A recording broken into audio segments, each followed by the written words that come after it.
Pakinggan ang boses ng kasaysayan. Hindi lang ito basta salita, ito ay katotohanan.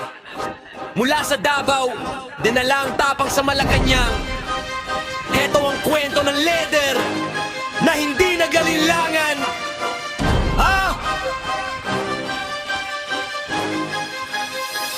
Paiwanag natin to, ang bansa dati ay tila tulog. Traffic sa kalsada, ekonomiya ay lubog. Pero dumating ang plano, infrastructure boom. Ang Pilipinas ay nagulat, Skyway, Stage 3, Metro Manila ay nagduktong. Oras sa traffic sa biyahe, nabawasan na Cecilex sa Cebu.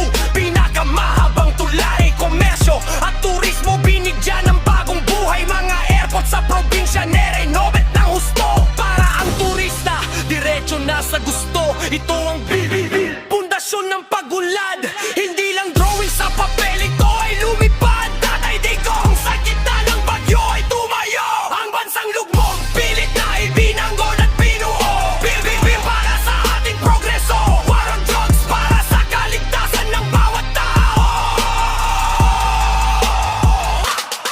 Ipaliwanag natin ang laban sa kalsadang madilim. Dati-rati ang droga parang sumpa at malalim. Ang war on drugs ay hindi lang basta paghuli, ito ay paglilinis sa lipunang madumi ang uwel. Libo-libong barangay idineklara ng drug cleared. Ang takot ng magulang unti-unti nang na-clear. Anak na naglalakad sa gabi, hindi nakakabahan dahil ang pusher at adik wala na sa tambayan. May drug rehab centers na itinayo sa bawat dako. Pagkakataong magbago, iyan ang kanyang pangako. Bubaa ang crime rate, disiplina ay nanaig. Ang boses ng matitino narinig sa buong daigdig.